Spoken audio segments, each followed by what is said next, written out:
আল্লাহর পয়গম্বরের পিতা হযরত আব্দুল্লাহ তিনি মক্কার মধ্যে এমন একজন যুবক ছিলেন তার চেহারা দেখে মক্কার যত সুন্দরী রমণীরা ছিল, যত সুন্দরী মেয়েরা ছিল, যত ধনী বংশের মেয়েরা ছিল, সমস্ত মেয়েরা আব্দুল্লাহকে বিবাহ করার জন্য পাগল পারা হয়েছিল। তাদের পিতাকে বারবার রিকোয়েস্ট করত, যাও যাও যাও, আব্দুল্লাহর পিতা আব্দুল মুত্তালিবের কাছে যাও, তার কাছে গিয়ে আমার বিবাহর প্রস্তাবটা তাকে পেশ করো, দেখো কোনোভাবে আব্দুল্লাহর সাথে আমার বিবাহটা দেওয়া যায় কিনা। এরকম ভাবে সকাল থেকে নিয়ে সন্ধ্যা পর্যন্ত শত শত মেয়েদের বাবা এসে তার আব্দুল্লাহর পিতার কাছে আব্দুল মুত্তালিবের কাছে এই বিবাহের প্রস্তাব দিত। আব্দুল মুত্তালিব বলতো, তোমাদের কি হয়েছে, তোমরা এত পাগল পারা হয়েছে কেন? আমার সন্তানের জন্য, আমার সন্তান আব্দুল্লাহর জন্য তোমরা কেন এত পাগল পারা হয়ে গিয়েছ? তোমরা সকাল থেকে নিয়ে সন্ধ্যা পর্যন্ত একের পর এক তোমরা আমার কাছে এসে বিবাহর প্রস্তাব দাও, তোমরা কেন পাগল হয়েছিল? তোমরা কেন পাগল হয়েছ? তারা উত্তর দেয়, আসলে আমরা পাগল হই নাই, আমাদের যে কন্যা সন্তান আছে এই কন্যা আপনার ছেলের কাছে বিবাহ বসার জন্য পাগল পারা হয়ে গিয়েছে। সুবহানাল্লাহ বলেন, কি হয়ে গিয়েছে? পাগল পারা হয়ে গিয়েছে। আমাদের মেয়েদেরকে আমরা বুঝাইতে পারি না, বুঝাইলেও তারা বোঝ মানে না। আব্দুল্লাহকে দেখেই কেন জানি তারা আকর্ষণের মধ্যে পড়ে যায়, তার সাথে বিবাহ বন্ধনে আবদ্ধ হতে চায়। কি করা যায়?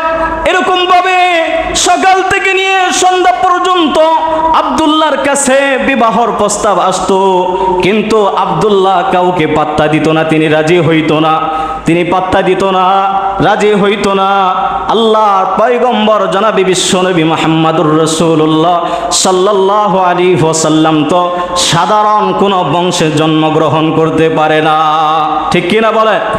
যিনি হলেন এই কুল কায়নাতের জন্য রহমত, এই মানব জাতির জন্য রহমত, তিনি কোন সাধারণ বংশের মধ্যে জন্মগ্রহণ করতে পারে না। আল্লাহ পাক রব্বুল আলামিন এই দুনিয়ার মধ্যে সবচাইতে মর্যাদার অধিকারী যেই বংশ, সবচাইতে যেই সম্মানের অধিকারী বংশ, আল্লাহ পাক রব্বুল আলামিন আল্লাহর পয়গম্বরকে সেই বংশে জন্মগ্রহণ করাইছে। কোন সাধারণ বাপের সন্তান তিনি হতে পারবে না, দুনিয়ার কোন সাধারণ মার গর্ভে তিনি আসতে পারবে না। আল্লাহ পাক রব্বুল আলামিন আল্লাহর পয়গম্বরকে দুনিয়ার মধ্যে সর্বশ্রেষ্ঠ যে মানুষ, দুনিয়ার মধ্যে সেই সর্বশ্রেষ্ঠ মানুষ আব্দুল্লাহর উরুস জাত থেকে আল্লাহ পাক রব্বুল আলামিন আল্লাহর পয়গম্বরকে এই দুনিয়াতে পাঠিয়েছে। আরে সেই তো বাবা যিনি দুনিয়ার মধ্যে সর্বশ্রেষ্ঠ বাবা, সেই তো মা যিনি দুনিয়ার মধ্যে সর্বশ্রেষ্ঠ মা, যিনি এই দুনিয়ার কুল কায়নাতের রহমত, আমাদের মুক্তির দিশানি, আমাদের মুক্তির সনদ, আল্লাহর পয়গম্বর জনাবে বিশ্ব নবী মুহাম্মদুর রাসূলুল্লাহ সাল্লাল্লাহু আলাইহি ওয়াসাল্লামকে যাদের মাধ্যমে এই দরায় আল্লাহ তাআলা পাঠিয়েছে। আব্দুল্লাহ পাত্তা দেয় না। মক্কার সমস্ত সুন্দরী রমণীরা পাগল পারা হয়ে গেছে, যেইভাবেই হোক আব্দুল্লাহর সাথে আমার বিবাহ হতে হবে। তার বাবাকে বলতে বলতে পাগল পারা হয়ে যায়, কিন্তু তার বাবা যখন আব্দুল মুত্তালিবের কাছে যায়, আব্দুল মুত্তালিবও একই কথা বলে, তোমরা কি পাগল হয়ে গেছো? মক্কার মধ্যে কি আর কোনো সুন্দর পুরুষ নাই, আর কোনো সুন্দর যুবক নাই? তাদের কাছে তোমরা তোমাদের মেয়েকে বিবাহ দিয়ে দাও। মক্কার সেই সুন্দরীরা বলে, মক্কার সেই সুন্দরী রমণীরা বলে, আমরা আব্দুল্লাহর মুখের ভিতরে, আমরা আব্দুল্লাহর কপালের ভিতরে, কপালের মধ্যে যেই নূরটা দেখতে পারি, মক্কার যত সুন্দর সুন্দর যুবক আছে তাদের কপালের মধ্যে এই সুন্দর আলোটা আমরা দেখতে পারি না। কি পারি না? এই নূর আমরা দেখতে পারি না যা আব্দুল্লাহর চেহারার ভিতরে আছে। ঘটনাক্রমে আব্দুল্লাহর সাথে আমেনার বিয়ে হয়ে গেল।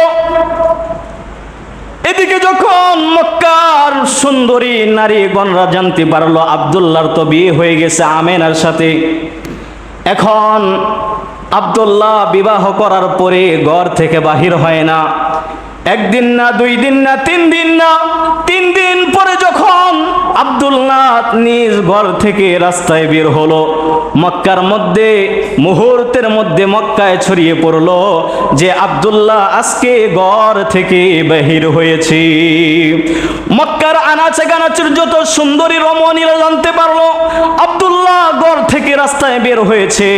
একজন আরেকজনকে বলে চল চল চল, অনেক বেকার হয়ে গিয়েছি, অনেক পাগল পারা হয়ে গিয়েছে। আব্দুল্লাহকে 1 দিন না, 2 দিন না, 3 দিন ধরে আব্দুল্লাহকে দেখতে পাই না। আজকে আমরা জানতে পেরেছি আব্দুল্লাহ রাস্তায় বের হয়েছে।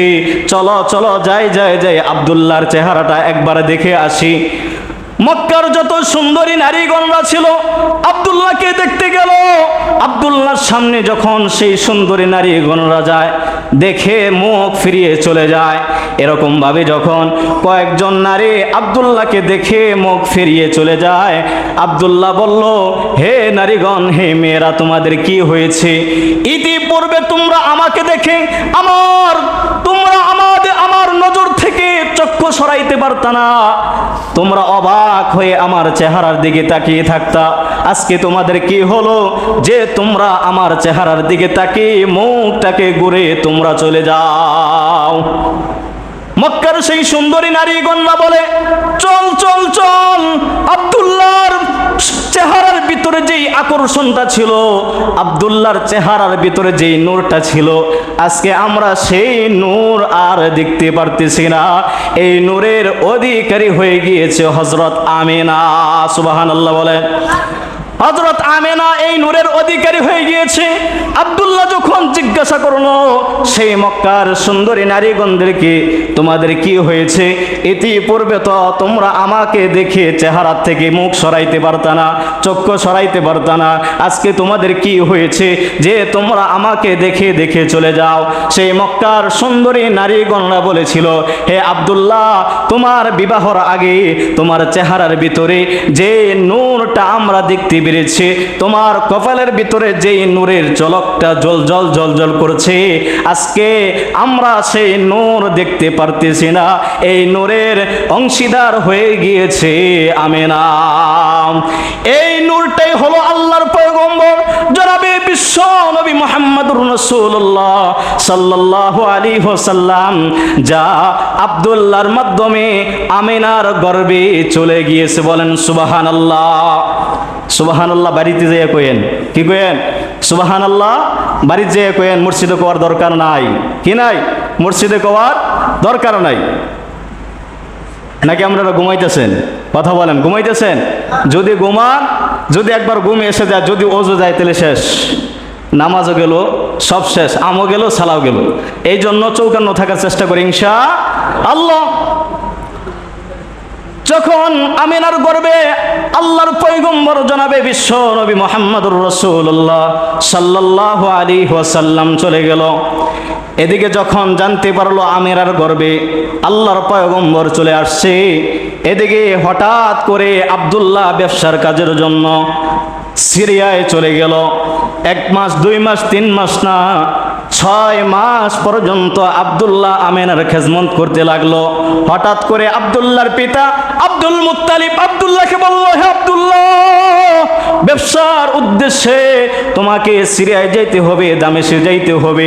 আব্দুল্লাহ আমিনাকে বলে, হে আমার আমিনা, আমি জানি আমার সন্তান তোমার গর্ভে, তুমি কোনো টেনশন করিও না, তুমি কোনো চিন্তা করিও না। আমি ব্যবসার উদ্দেশ্যে 3 মাস আমি সিরিয়ায় ব্যবসা করব, ব্যবসা করার পরে আমি আবার তোমার কাছে চলে আসব। হে আমেনা, তুমি আমার সন্তানের প্রতি যত্ন নিও। তোমার সন্তানের জন্য যা যা প্রয়োজন, যত প্রকার খেলনার প্রয়োজন, যত প্রকার পোশাকের প্রয়োজন, আমি সব কিছু ব্যবসা করার পরে নিয়ে আসব। তোমার জন্য জামা কাপড় নিয়ে আসব। এই সান্ত্বনা দিয়ে যখন আল্লাহর পয়গম্বরের পিতা হযরত আব্দুল্লাহ সিরিয়ার উদ্দেশ্যে রওনা হয়ে গেল, দামেশের উদ্দেশ্যে রওনা হয়ে গেল, হঠাৎ করে রাস্তার মধ্যে ঘটনাক্রমে আব্দুল্লাহ আল্লাহ পাকের ডাকে সাড়া দিয়ে এই দুনিয়া থেকে বিদায় নিয়ে চলে গেল। এই সংবাদ যখন আমিনা জানতে পারলো, তিনি এত পরিমাণ ভেঙে পড়েছিল, এত অসহায় হয়ে গিয়েছিল।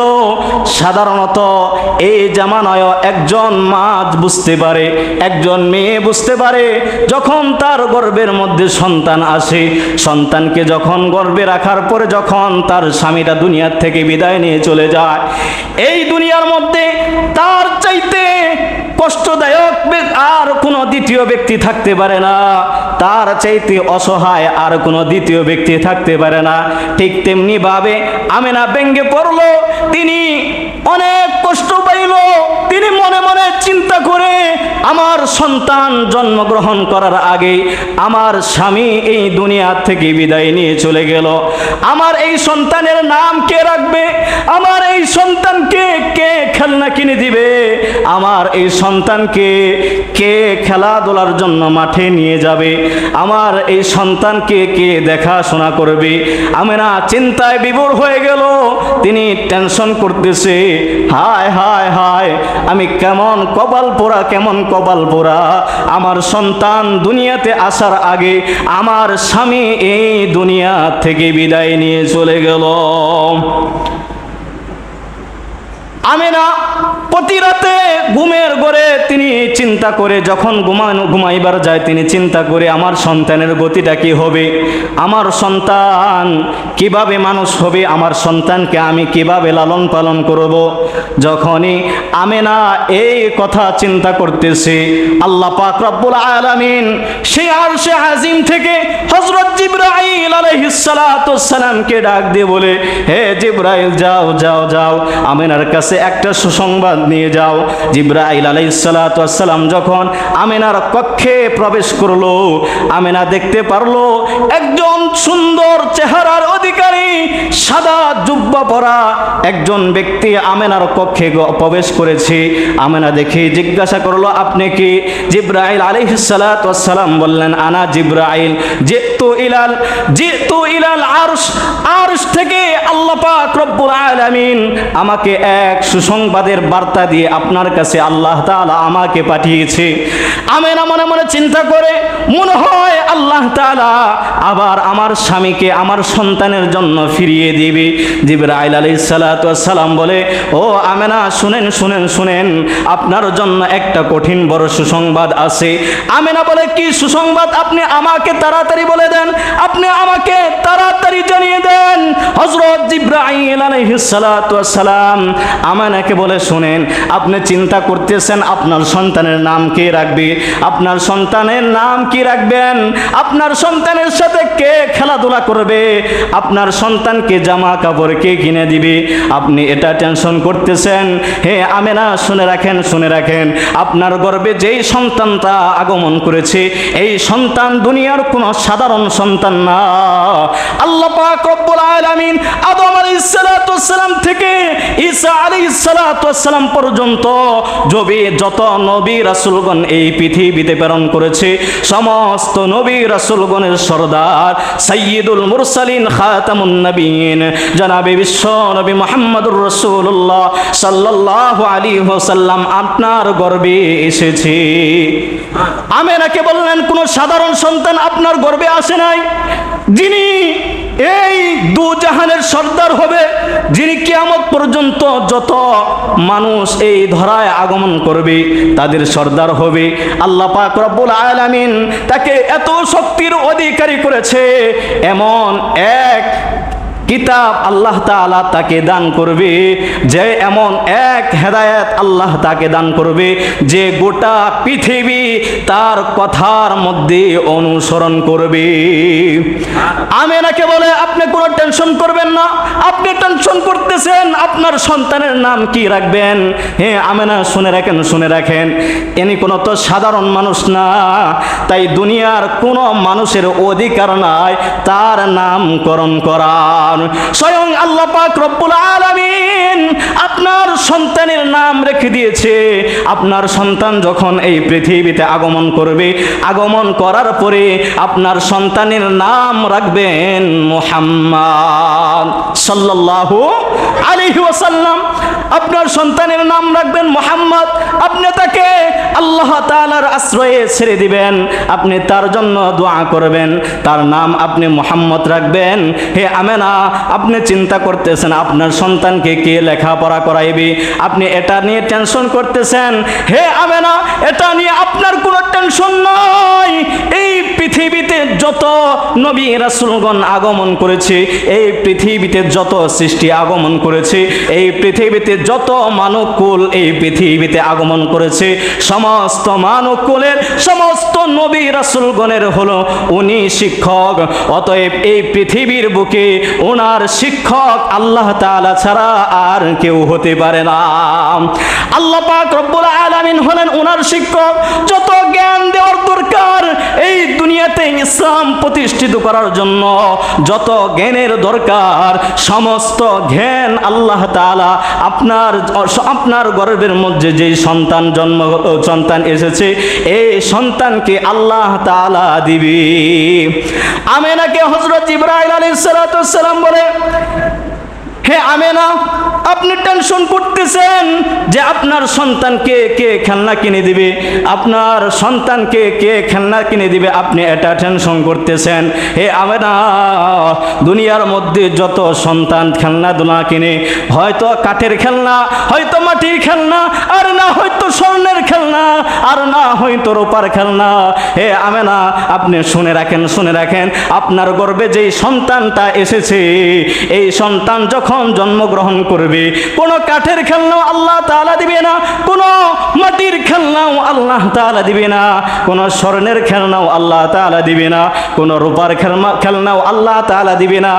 স্বয়ং আল্লাহ পাক রব্বুল আলামিন এই পয়গম্বরকে খেলাধুলা করার জন্য আসমান থেকে চাঁদকে আল্লাহ তাআলা নিযুক্ত করে দিবে। চাঁদের সাথে আল্লাহর পয়গম্বর খেলাধুলা করবে, বলেন সুবহানাল্লাহ। আল্লাহর পয়গম্বর স্বয়ং এই চাঁদের সাথে খেলাধুলা করবে। এই চাঁদকে উঠানের সামনে এনে দেওয়া হবে, বরাবর উপরে থাকবে। আল্লাহর পয়গম্বর এই চাঁদের সাথে খেলাধুলা করবে। হে আপনি আমিনা, আপনার কোনো টেনশন নাই, আপনার কোনো কারণ নাই।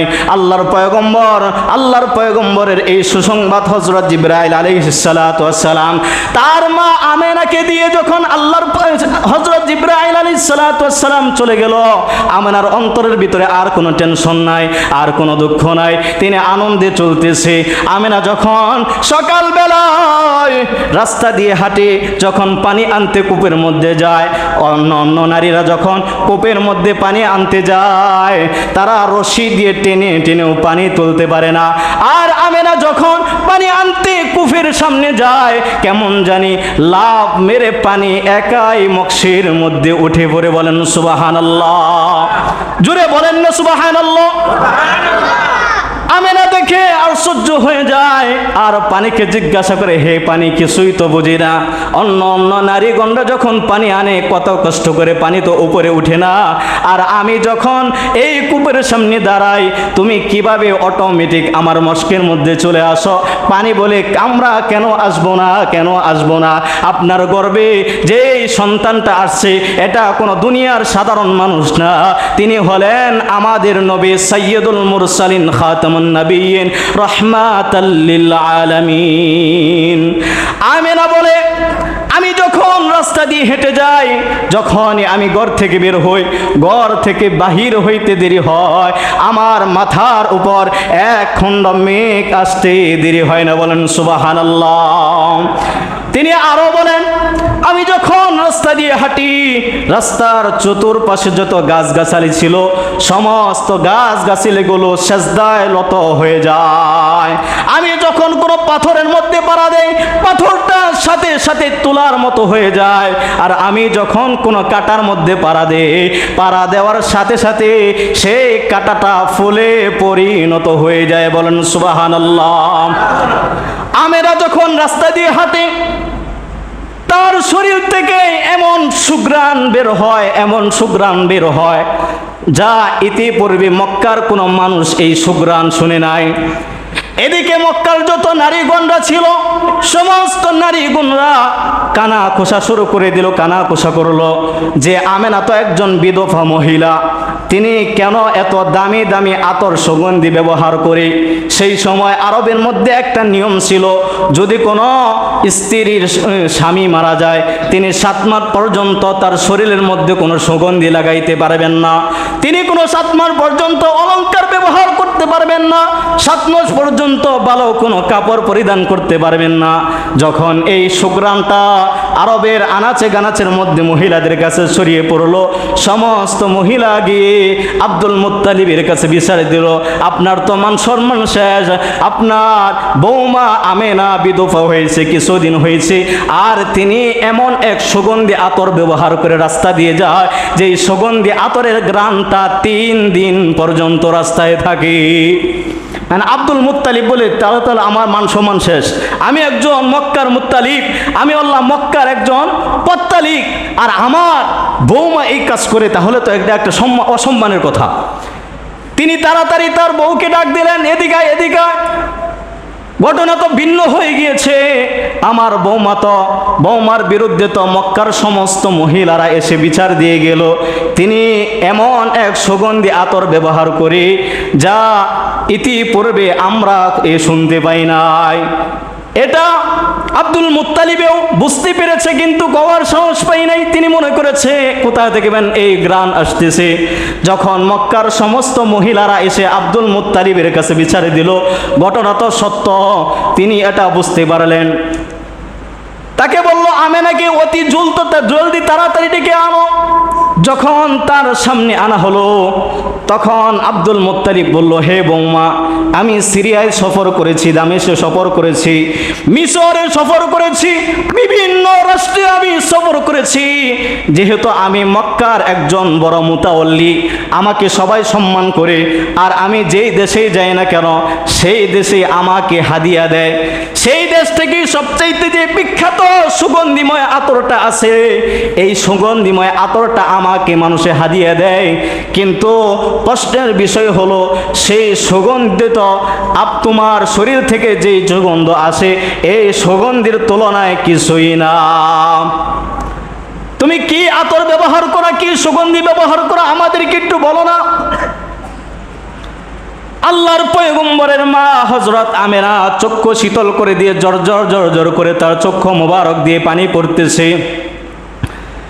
হঠাৎ করে আল্লাহর পয়গম্বরের মা চিৎকার করে বলে দিল, হে আমার পিতা, আল্লাহি রব্বিল কাবা, সেই কাবার রবের কসম, যেদিন থেকে আমার গর্ভে এই সন্তানটা আসছে সেই দিন থেকে আমার শরীর থেকে কেমন জানি মেশকের চাইতেও অধিক ঘ্রাণ বের হতে থাকে। বলেন সুবহানাল্লাহ। শুধু তাই নয়, আমি যখন গরমে ঘামি, ঘাম যখন বের হয়, প্রত্যেকটা লোমের গোড়া দিয়ে যখন ঘাম বের হয়, সেই গ্রাম থেকেও সুগন্ধি আসে। আমি যখন গোসল করতে যাই, যখনই আমার শরীরে আমি পানি নিক্ষেপ করি, পানি ডালি, সেই পানি থেকেও কেমন জানি সুঘ্রাণ বের হয়। হে আমার পিতা, শুধু তাই নয়, যেদিন থেকে আমার গর্ভে এই সন্তানটা আসছে, আমি আমার চক্ষু দুটা রাত্রিবেলায় চক্ষুটা বন্ধ করতে দেরি হয়, মা হাওয়া আলাইহিস সালাতু ওয়াস সালাম আমাকে সালাম দিতে দেরি হয় না। বলুন সুবহানাল্লাহ। মা হাওয়া আলাইহিস সালাতু ওয়াস সালাম আমাকে এসে সালাম দেয়, আসিয়া আলাইহিস সালাতু ওয়াস সালাম এসে আমাকে সালাম দেয়, আসমানের যত তারকাগুলো আছে সমস্ত তারকাগুলো এসে আমাকে সালাম দেয়। জান্নাতের মধ্যে যত হুর গিলমান আছে সমস্ত হুর গিলমান এসে আমাকে সালাম দেয়। হে পিতা, শুধু তাই নয়, আমি যখন কূপের সামনে যাই অটোমেটিক আমার মস্কের মধ্যে পানি চলে আসে। আমি যখন রাস্তা দিয়ে হাঁটি পাথরের মধ্যে পাড়া দিলে পাথরটা নরম তোলার মতো হয়ে যায়। আমি যখন রাস্তায় হাঁটি সমস্ত গাছ গাছালিগুলো আমার সামনে তাদের মাথাগুলোকে নত করে দেয়। শুধু তাই নয়, হে আমার পিতা, আমি যখন ঘর থেকে বের হই, আমি ঘর থেকে বের হতে দেরি হয় কিন্তু আমার মাথার উপরে এক খণ্ড মেঘ আসতে দেরি হয় না। আল্লাহর পয়গম্বরের সম্মানিত মা হযরত আমেনা বলে, আমার সন্তান যখন গর্ভে আসলো, গর্ভে আসার পরে আমি এমন এক আলো দেখতে পারলাম যে আলোর কারণে রোম এবং পারস্যের যে প্রাসাদগুলো ছিল এই প্রাসাদগুলো আমার সামনে ভেসে উঠলো। বলেন সুবহানাল্লাহ। তিনি আরো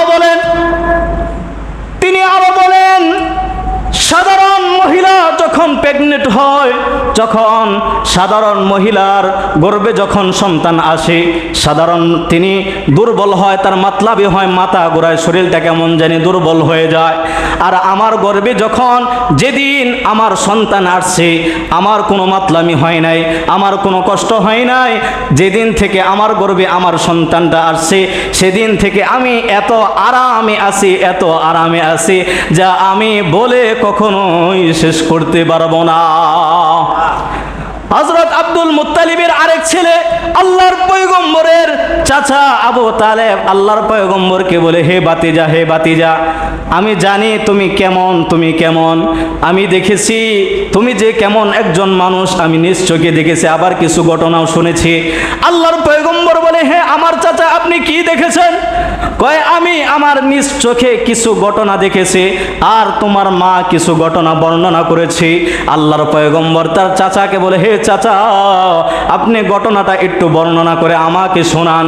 আল্লাহর পয়গম্বরকে তার চাচা বলে, হে মুহাম্মদ, শুনো, তোমার মার কাছ থেকে আমি শুনেছি তুমি যখন তার গর্ভে আসলা, যখন তিনি যেদিন তুমি জন্মগ্রহণ করবা, যেদিন তুমি জন্মগ্রহণ করেছ, সাধারণ মহিলা যখন জন্মগ্রহণ করে তাদের অনেক কষ্ট হয়, আর তোমার মা বলেছে তুমি যেদিন জন্মগ্রহণ করেছ তোমার মার বিন্দু পরিমাণ কোনো কষ্ট হয় নাই।